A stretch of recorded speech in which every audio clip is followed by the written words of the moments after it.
Claire Sands' My White audio blog. Big Wave Grieving and How to Survive. Today's blog is special because the subject wasn't inspired solely by me, and I'll tell you why. As most of you know, if you're regular listeners, I'm not working in paid employment right now. The podcast and my pen are what I spend my days with. And to be able to do these things and earn a bit of that good old thing we call money, I set up a Buy Me a Coffee page, buymeacoffee.com/thesilentwhy, link in the show notes. On this page, you can either support me in my work by buying me a one or a few fancy teas, because I'm not really a coffee drinker, from £3 each, or you can sign up to support me monthly for various amounts. The Buy Me a Coffee people then take their share, and the rest helps me cover the costs of running the podcast and allows me to continue without it costing me to run it. Now, I'm telling you this for a reason. It's not an ad. When you sign up to support me monthly, you get various rewards, and one of these rewards is that you get to choose a topic for me to write a blog on. And so this blog is for the very beautiful Evelyn Calaunan, all the way over in Australia, who has been a valued monthly supporter of my work for a while now, and a former guest on the podcast talking about her work as a funeral celebrant. When I asked Evelyn what she'd like me to write about, I was curious to see what she'd suggest, because she works with griefy people at the very freshest stage of bereavement. But the topic Evelyn chose for me to expand on and explore was an area of grief that she personally has been encountering and navigating. Having recently been through some heartbreaking personal grief of her own, as well as large bereavements in the past, like losing her father 25 years ago, Evelyn has found herself facing the waves of grief that can crop up unexpectedly or be triggered at strange times, even years down the line, especially the sort that overtake you completely emotionally. So I've had this on my mind for a while now, percolating, knowing there would eventually be the right time for this blog to be written. I like to make sure I never jump into something before I write it. In my brain, I have many potential blogs sat there waiting, and I gather information from life around or within me, or analogies that help make them clearer to understand, and this info all finds a way to stick to a blog or fall away completely. Then, one at a time, each blog will stick their hand in the air when they're fat with content, as if to say, "It's me! I'm next! I'm ready! I have something to say." And Waves of Grief did that to me this week, after two things happened that connected with it in my mind. Yep, the topic of waves was literally waving. And these two things were, one, watching the second series of the documentary 100-Foot Wave that explores the world of big wave surfing. Two, having my own emotional wipeout. For those of you less familiar with grief, bereavement and loss, this all comes in many different forms and moves in very mysterious ways. But ultimately, you have the strong, fresh onslaught of it, which can be at any time, not just the moment you hear bad news. And from there on, it hangs around and it affects people in different ways. It might be through overpowering waves. It might be a continuous dripping, or a steady stream of sad, or intermittent pain pecking at you, or a roller coaster of emotions, plus many other forms. But consistently, you'll find that people really connect with the idea that grief comes in waves. All different sizes, at all different times, in many different ways. Adriel Booker said this: "They say that grief comes in waves, and it's true. The emotion comes and goes, comes and goes, comes and goes. They also say that you should never turn your back on the ocean. Waves can come strong, catching you off guard, and hit you harder than you were prepared for. The waves of grief are no different. You might understand intellectually that they will keep coming, but some days they hit more forcefully, more fiercely than you ever imagined possible. And just when you thought you might be able to predict the next set, a rogue wave comes rushing in, undermining your balance and sweeping your feet out from under you." Waves work as an analogy for grief because we all know what waves are. Even if you've never seen the sea or stood in its waves, you will have seen them on the internet or TV. You know they rise and they fall. The tide comes in and goes out. They change throughout the year, throughout the seasons, throughout the day. And largely, to a degree, they can be very unpredictable. To describe what we mean when we talk about waves of grief, I'm going to use a Reddit post that I came across. 12 years ago, someone posted onto the discussion website Reddit these words: "My friend just died. I don't know what to do." Underneath, an account called G Snow wrote a lengthy reply that has been quoted and commented on over 700 times. It still gets follow-up comments now. It's quoted on Facebook, Instagram, YouTube, Tumblr, TikTok, Twitter, plus many other grief websites. and I'll put a link to the original post in the blog. Here's what G. Snow said. Alright, here goes. I'm old. What that means is that I've survived, so far. And a lot of people I've known and loved did not. I've lost friends, best friends, acquaintances, co-workers, grandparents, mum, relatives, teachers, mentors, students, neighbours, and a host of other folk. I have no children, and I can't imagine the pain it must be to lose a child. But here's my 2 cents. I wish I could say you get used to people dying. I never did. I don't want to. It tears a hole through me whenever someone I love dies, no matter the circumstances. But I don't want it to not matter. I don't want it to be something that just passes.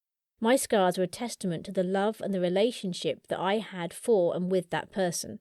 And if the scar is deep, so was the love. So be it. Scars are a testament to life. Scars are a testament that I can love deeply and live deeply and be cut or even gouged, and that I can heal and continue to live and continue to love. And the scar tissue is stronger than the original flesh ever was. Scars are a testament to life. Scars are only ugly to people who can't see. As for grief, you'll find it comes in waves. When the ship is first wrecked, you're drowning, with wreckage all around you. Everything floating around you reminds you of the beauty and the magnificence of the ship that was and is no more. And all you can do is float. You find some piece of the wreckage and you hang on for a while. Maybe it's some physical thing. Maybe it's a happy memory or photograph. Maybe it's a person who is also floating. For a while, all you can do is float. Stay alive. In the beginning, the waves are 100 feet tall and crash over you without mercy. They come 10 seconds apart and don't even give you time to catch your breath. All you can do is hang on and float. After a while, maybe weeks, maybe months, you'll find the waves are still 100 feet tall, but they come further apart. When they come, they still crash all over you and wipe you out. But in between, you can breathe, you can function. You never know what's going to trigger the grief. It might be a song, a picture, a street intersection, the smell of a cup of coffee. It can be just about anything, and the wave comes crashing. But in between waves, there is life. Somewhere down the line, and it's different for everybody, you find that the waves are only 80 feet tall, or 50 feet tall. And while they can still come, they come further apart. You can see them coming. An anniversary, a birthday, or Christmas, or landing at O'Hare. You can see it coming for the most part and prepare yourself. And when it washes over you, you know that somehow you will, again, come out the other side. Soaking wet, spluttering, still hanging on to some tiny piece of the wreckage, but you'll come out. Take it from an old guy. The waves never stop coming. And somehow you don't really want them to. But you learn that you'll survive them. And other waves will come. And you'll survive them too. If you're lucky, you'll have lots of scars from lots of loves and lots of shipwrecks. G. Snow's response is quoted everywhere because people identify with it. This is what grief feels like. It's not linear, it's not chronological, it's all over the shop. To quote one of our previous guests, Chris Lord-Brown, the funeral director, "Don't expect the grief journey to be linear. It's all over the place. It's a child scribble of backwards and forwards, up and down." So hopefully we're all learning that grief comes in waves. But the big question, the one Evelyn's been asking is, what can we do about them? And how do we survive them when they overwhelm us? I was watching 100-Foot Wave recently, and I've spoken about this before in my blogs The Season of November and Think or Swim. It tracks big wave surfers, surfing waves as big as buildings. Just to give you some context of the waves they're chasing, 100 foot is around the size of a 9-story building. So when these waves, even the smaller ones like the size of an average 2-story house, knock you off your board and pull you under, you're not coming up unscathed. Whether that's your body that takes the knock, your confidence, or your surfboard. It's often life-threatening. When a surfer falls off their board on a wave, they are sucked under, they can't breathe, they get disorientated, they get hurt or injured, and ultimately they need rescuing. It's not a small thing to go through. And some of you will already be making the connection that that's how you felt with grief. It's not a small thing to go through. It changes lives, people, identities, relationships, situations, health, finances, the list goes on. It's also often, but not always, life and death. Grief can feel like 30 feet of white water crashing down on your head when you least expected it. But also it can sometimes feel like gentle lapping at your feet, with a soft reminder of what you've lost. Grief can be the wave that catches you unaware and strips you of your bikini top, leaving you embarrassed and vulnerable. or it can be the wave you've been waiting and preparing for. It's unpredictable, and the thing that most of us find the hardest to come to terms with about it is that it's, to a degree, completely out of our control. And we just love to have control in life, don't we? The saddest news for many is that the waves of grief probably won't stop. You will always feel them. And that might be hard for those that haven't been through it to understand. Our society has somehow cultivated this get over grief or get past it mentality. But as we're hearing more and more people talk about it, we're finding out that it's not only not the case, but it's not possible. And that's led me, since I started the podcast, to explore this through many blogs on integrating grief into our lives. And you can find those on the blog page of the website by clicking on the grief category, for examples like Hello Darkness, My New Friend, What Happens If I Let Go, and Grief Stroke. Then I recently had what I would call a bigger wave wipe me out. It was building for a while, I think, as they so often do. But the breaking point, the crash where the white water arrives and makes that amazing crashing noise like waves do, came because of a deep sense of loss for many things that had all rolled into one. And that's another thing.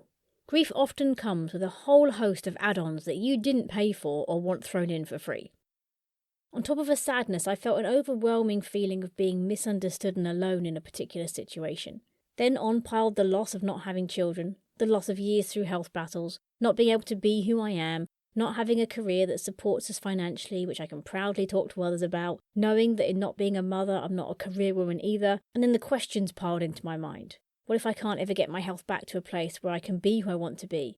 If you get one shot at this life, what is mine really amounting to? How have I gone so wrong with relationships around me? Why does my situation feel so lonely at times? Where do I fit in my social circles when I'm not a mother, but I'm not a man?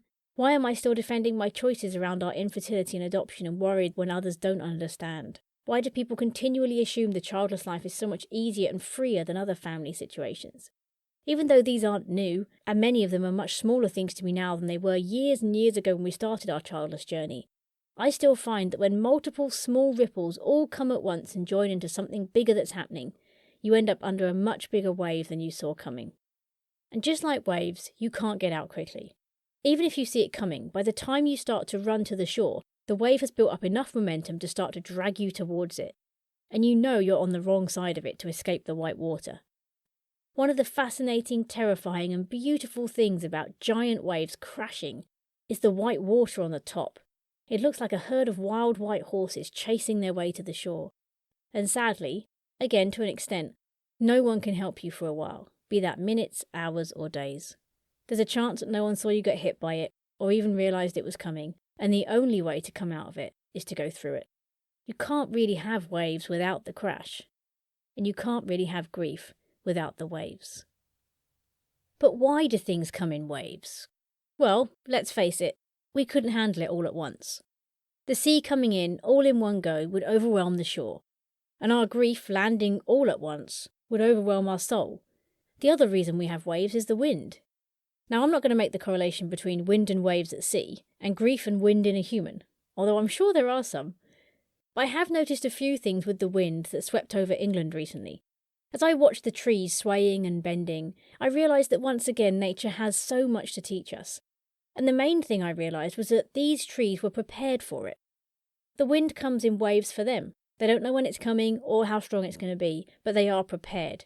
If they are well grounded, healthy and bendable, then they will survive it. However, if they are weak, damaged, uncared for or broken, they will fall. There's a famous poem by Vicky Harrison about grief. Grief is like the ocean. It comes on waves, ebbing and flowing. Sometimes the water is calm, and sometimes it is overwhelming. All we can do is learn to swim. And it's very true, and many people connect with this and quote it when talking about grief. But there's something quite key about its message that's easily missed. The last line says, all we can do is learn to swim. Learn to swim. Learning takes time. It's not something you just acquire by osmosis. This means it has to be done before the storm hits, before the waves crash. Because trying to learn to swim once you're immersed in the wave, flailing around, is going to be impossible. The truth is, although you might manage to choreograph some form of undignified doggy paddle in the moment to save your skin, There's not going to be a swimming coach hanging around in the wave to help teach you an Olympic-level swimming routine to get yourself out. These skills have to be acquired before you get in the ocean. So how do we survive these waves? And what can we do to prepare for them? Well, I'd love to tell you I have all the answers. In fact, I'm going to, just to feel good about myself for a second. I have all the answers. But really, I don't. But I do have a bunch of acquired knowledge from experiencing it myself, talking to many others that have been through it, and watching people and learning from nature, which I'm beginning to think might actually have everything we need to know for life baked into it somewhere. Here are my 3 top tips. 1. Remember that it's normal. Don't underestimate the power of remembering that what you're going through is also encountered by every other human that's ever been and will be on the planet. You're not alone. Not only does this mean that you can give yourself less of a hard time about experiencing it, but it also means there's lots out there to help you, and whole communities of people feeling the same way. So if you're particularly finding it hard, there are definitely people feeling the same way and know how you feel, and you should find them, even if it's just through a Facebook group. The waves on the sea, that we can all see coming with our eyes, if you're blessed enough to have your sight, take people by surprise every day. So why on earth shouldn't the invisible ones of grief? It's normal to be surprised by them. It's normal to be wiped out by them. It's normal to find yourself in the middle of one with your butt flying past your ear, wondering if you still have all your limbs intact. It's normal to be sat on the sand afterwards, dazed, confused, and a bit broken. It's normal to take a while to right yourself again, physically and mentally. Don't beat yourself up for going through something normal. I'm saying this to myself as much as to you. And it's normal for this to happen to you over whatever you feel loss for. Grief doesn't recognise whether it's the loss of a parent, a child, a 99-year-old, a career, a limb, a sense, a relationship, an achievement, a marriage, a health, identity, a pet, a sentimental object, expectations of a life you wanted, a future. It doesn't matter. If it wipes you out, it wipes you out. Stop comparing and expecting to feel better because your loss wasn't as bad as someone else's. There is no worst loss. And creating them and ranking them only diminishes what other people go through. Know that your loss is your loss. It affects you in the way it affects you, and you can't control or change that. And it's okay to feel those feelings. In fact, it's necessary to survive. If you don't, the wave just builds and the crash is even more pummeling. 2. Be prepared. Preparation and the right tools can go a long way to helping you survive these waves. In surfing, preparation is about 90% of the battle. Training starts for surfers long before they get in the water, and not just training their muscles and their mind, but also their lungs and their diaphragm to breathe underwater so it responds immediately when they need it. Learning how to breathe steadily or holding their breath, even when they've got none left, in a calm manner under intense stress under the water could mean the difference between drowning and surviving. They make sure they're in peak physical condition and hone the skills needed to make their bodies do whatever is required for every unique wave, to ensure they come out of it still on their board. They also have the right board, which comes in different shapes, weights and sizes depending on where they're surfing. Surviving or even surfing waves isn't luck or good judgment, it's preparation too. You could say that in surfing, prep saves lives, whereas in grieving, prep saves cries. It's not exactly obvious what that means, but it sounds good. And yes, you can prepare for loss and grief. In fact, those that have been through it more than once will tell you they learnt something each time that made the next loss a bit easier to navigate. I'm not saying it gets easier, although some might tell you that was their experience, but it's a bit like having your first child and then having your second. It's not easier, but the territory is more familiar, and that takes away a lot of the debilitating fear that can occur under the wave. This time, you might be more confident that you know you're going to come out on the other side. And that can be a huge part of accepting and facing what you're encountering. Each time your grief is triggered by something, you'll become more familiar with those emotions, and if you want to, you can start to learn from them about what you're feeling and why you're feeling it. This doesn't mean you can avoid going through it again, but it does mean that you'll begin to understand it more. And even before you go through your first encounter with grief, you can learn from others about how to handle it. That's the whole focus of this podcast. To help you prepare for grief and navigate it by hearing from those who have gone through it ahead of you. And the Let's Chat episodes were specifically designed to help us face different types of loss and prepare for it. And each guest leaves behind a tool from my metaphorical tool shed to help you know about it and have it ready to pick up when you face loss. Every single person I've spoken to on the podcast for any kind of episode has taught me something about going through grief and loss, and they're all nuggets of information that I treasure and store up to draw on when I need it myself. Even if all you pick up from this is that waves of grief are normal, unpredictable, but also survivable, and you believe that and cling to it when the next wave hits you, I guarantee it will help you in some way. For example, if you are lost at sea, in the water, flailing, with no idea if help is ever going to come, you're going to start to panic that you might be lost forever, that help might never find you, that you might die.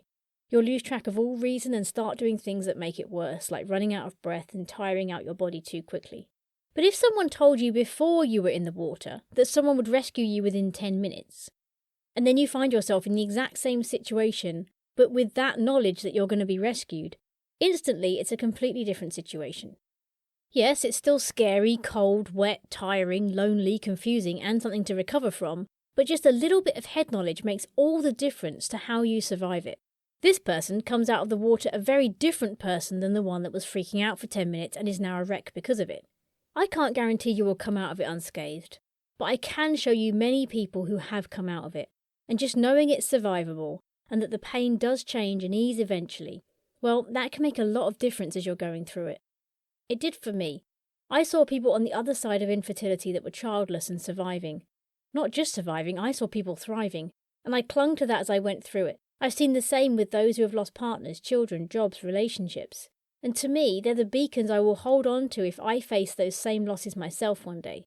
It doesn't make the grief easier, it just shows me there's a light at the end of the dark tunnel where there are others waiting for me who have already gone through it. 3. Have a safety net. Sometimes you can't get through this alone, and there's no reason you should have to anyway. We were made as humans to live in community, relationships, tribes, nations, groups, families. Big wave surfers have safety crews on jet skis that find them if they fall, swoop in between the waves and pull them out. Many of these big waves aren't close to the shore, so the surfers don't just wash up on the beach, they're stuck in acres of white water until someone pulls them out and over the waves to the other side again. These jet skis are who they wave to when they're in trouble. The wave is saying, "This is where I am, I need you to see me and pull me out." And we need this in grief too. You need people around you that you can signal to and they'll come and help. Ideally, people who know you well enough to know how you need help. Sometimes you'll be struggling, but you know you're doing fine, doing it alone, and you just need to implement the swimming that you've previously learned. But other times you need help from others. Just as there are lots of improvements in safety with surfing, there are many resources available to those that are grieving. If you don't have people around you before the grief, it's very hard to find them during or afterwards. So have a look around you. What's your safety net looking like? Who would drop everything at 2 a.m. when you call to say you've just experienced something traumatic? Who would rush over because you just lost your job? Who sees you when you're not on top form and does their best to reach down and pull you up again? Are you investing in those relationships? Or are you spending more time and energy on people that might not do that for you? Sometimes the very people we would run to in a crisis are the ones we don't actually invest that much in, assuming because we know they're going to be there, we don't need to. Sometimes it's sad or scary to realise you don't have people around you that are free to support you in that way. I know a lot of people without children find this really hard. Once all their friends and family have children and can't go out anymore, can't visit, can't have the same freedoms, they assume that because they're not free in this respect, they also won't help them if something big happened. But this isn't always the case. Sasha Bates, that we spoke to for loss 23 of 101, loss of a husband and a best friend, was childless when her husband Bill very suddenly died. And she said this: "I always valued my friends hugely. I always knew that I had lovely friends. But I suppose it's easy when things are going well. It's easy to be there for each other. You don't really know who's going to be there in the bad times until the bad times hit. So when I was in hospital for those days, just trying to come to terms with the fact he wasn't coming home, 2 of the friends that had turned up initially on the first morning, I don't quite know how they did it. I mean, they were very good at not saying or showing this, but they had kids and clients and families and their whole lives had been disrupted to be there. They kept saying, 'Well, who can we ring? Who can we get to be here with you?' And my mind just went blank. I thought, well, there isn't anyone. You 2 are my best friends." And it felt really desolate. And they said, "Okay, well, come on, let's make a plan," and got my phone out. And it dawned on me that actually I did have quite a huge network. And then these 2 friends rang the people up that I said, "I think these might help." And before I knew it, people were pouring in, and I kind of realised people do step up. And people do love me, and they do love Bill. And even the ones that maybe were more his friends than mine knew they could honour him by looking after me. And that was really, really powerful. And I kind of went from thinking that there was literally nobody to thinking, oh my goodness, I've got a whole army of people that are here for me. And when you go through that with people, you become friends in a very different way. Once your kind of friendships have been tested, I think you do become family because you've been through something really huge together. So who have you got around you that you need to invest in to make sure you have the right people around you when those waves hit? Or are you someone that you know you'd step in to help someone else if they needed you at any time of day? And you mean it. And I'm talking leave your family at 2 a.m, drive in the dark with bad hair and no makeup kind of mean it. But maybe you need to tell them that, because they don't know they have people like you around. Don't assume people know that you're there for them, and don't assume that you have no one there for you. Find and know that you have a safety net. They're not always obvious, like when climbers clip themselves to safety rails and pulley things. Maybe there are people that have clipped to the back of your belt to catch you if you fall and you haven't even realised it. We need to be better about showing there is support in place for others before the wave of loss, bereavement, divorce, child loss, redundancy, etc. hits, not during or afterwards. So, overall, just like the ocean waves, the waves of grief don't stop. As we know, there isn't grief without love, and love doesn't stop, so why should the grief that's attached to it? I'm accepting that should I live to 90 years old, I'll still see people's children visiting them in the old people's home and pause to think on the family that I didn't have, the body that I'm in that didn't bear children, the things that affected or changed in my life because of that. Just like some people say they never fully get over the loss of a parent, there are continual everyday moments when they miss something about that relationship, or the loss of a child when you think of the milestones that could have been. If Chris and I had had the family we assumed we'd have, our children would be around 13 and 11 this year. I imagine they're all nearly taller than me, and at least one of them would have Chris's ears. Hopefully the boy. You can't just assume the waves of something like that just stop one day, so there's a chance that the waves of your grief won't either. However, they often get smaller, even if you still get the occasional tsunami from somewhere. And there are ways to turn them into something that doesn't shrink you to the floor in tears in a public bathroom.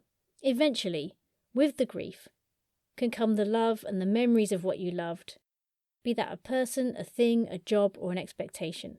It is possible to get to a point one day where the appreciation for what you had and enjoyed and loved is something you can also take from the wave. It might feel hard to imagine that, and it's definitely an easier job if you have happy memories of what you lost, especially if it was a person, but I believe it's still possible anyway. The only major exception might be when someone dies like a parent that wasn't a very nice person and there are no happy memories, but there is still grief there. And there are always exceptions, but even then, there are ways to work through the waves in a different way. I've asked a few parents that have lost children at different ages and stages, if they had the choice, would they go back and not have that child to save themselves from the pain of losing them? To date, not one has said yes, they would do that. They all chose the pain, just to have experienced the memories and the moments of happiness, no matter how brief, with that child. I hope that one day when I feel the wave of loss over the children we never had and never got to meet, that I will also feel the love that we would have had for them, the knowledge that we are not alone in knowing this kind of pain, and that there are other wonderful things I can do and be on this path, even if it wasn't our first choice. Abraham Lincoln said, "I have noticed that a man is usually about as happy as he has made up his mind to be." I believe there's a lot of truth to this, but it's flipping hard work. It's not easy, and it's not every day that I believe that's possible. I don't know if you did this as a child, if you ever went to the beach, but I used to love wading out beyond the crash of the waves to the deeper bit where the waves just rolled through you, lifting your feet briefly off the sandy bed of the sea. I'd wait for one that would lift me high and take me towards the shore a bit before dropping me gently back down onto my feet again. We'd laugh and do it together with siblings, friends, family.